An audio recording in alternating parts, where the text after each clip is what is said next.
அனைவருக்கும் வணக்கம்.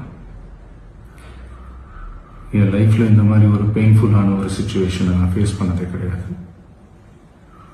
மனசு முழுக்க வலி வலி மட்டும்தான்.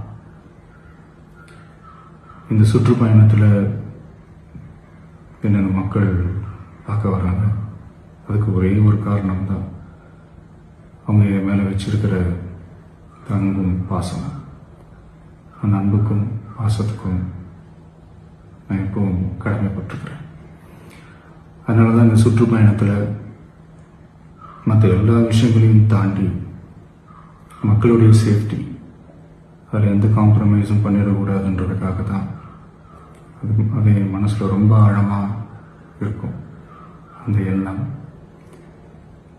அதனால தான் இந்த அரசியல் காரணங்கள் எல்லாத்தையும் தவிர்த்துட்டு ஒதுக்கி வச்சுட்டு மக்களுடைய சேஃப்டி மட்டும் மைண்டில் வச்சுக்கிட்டு அதுக்கான இடங்களை சூஸ் பண்ணுறது, அதுக்கான இடங்களை பார்த்து பெர்மிஷன் கேட்கறது, போலீஸ் டிபார்ட்மெண்ட்டில் அதை ரிக்வெஸ்ட் பண்ணி கேட்போம். ஆனால் நடக்கக்கூடாதது நடந்துருச்சு. நான் மனுஷன் தானே. அந்த நேரத்தில் அத்தனை பேர் பாதிக்கப்பட்டு இருக்கும்போது எப்படி அந்த ஊரை விட்டுட்டு என்னால் கிளம்பி வர முடியும்?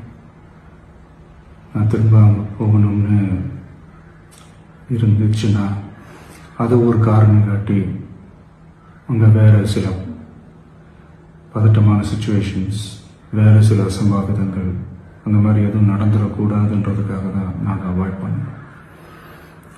இந்த நேரத்தில் சொந்தங்களை இழந்து தவிக்கிற இத்தனை குடும்பங்களுக்கும் என்னுடைய ஆழ்ந்த இரங்கலை தெரிவிச்சுக்கிறேன். எனக்கு தெரியும், என்ன சொன்னாலும் இது ஈடையாகாதுன்னு எனக்கு தெரியும்.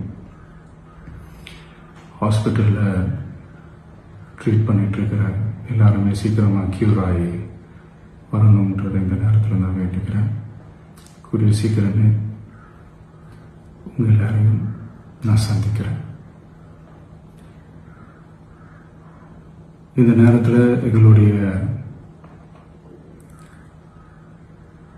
வலிகளை, எங்களுடைய நிலைமையை புரிஞ்சுக்கிட்டு எங்களுக்காக பேசின அரசியல் கட்சிகளை சார்ந்த நண்பர்கள், தலைவர்கள் அனைவருக்கும் என்னுடைய நன்றியை தெரிவிச்சுக்கிறேன்.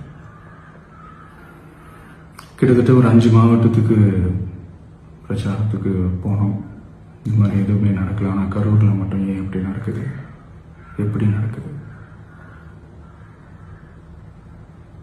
மக்களுக்கு எல்லா உண்மையும் தெரியும். மக்கள் எல்லாத்தையும் பார்த்துக்கிட்டு இருக்கிறாங்க.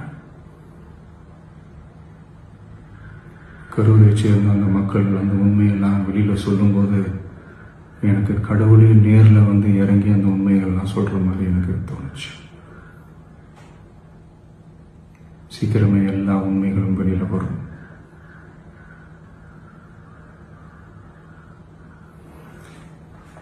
எங்களுக்கு தரப்பட்ட இடத்துல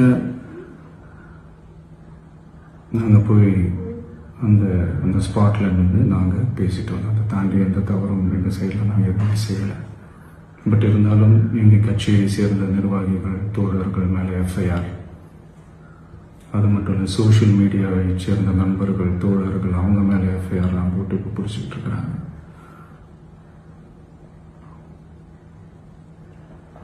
சிஎம் சார், உங்களுக்கு ஏதாவது இந்த பழி வாங்கணும் அப்படின்ற எண்ணம் ஏதாவது இருந்துச்சுன்னா என்ன வேணாலும் பண்ணுங்க. அவங்க மேலே கை வைக்காதீங்க. நான் ஒன்று வீட்டில் இருப்பேன், இல்லை நான் ஆஃபீஸில் இருப்பேன். என்ன வேணாலும் செய்யுங்க. நண்பர்களே, தோழர்களே, நம்மளோட அரசியல் பயணம் இன்னும் ஸ்ட்ராங்காக, இன்னும் தைரியத்தோட கண்டினியூ ஆகும்.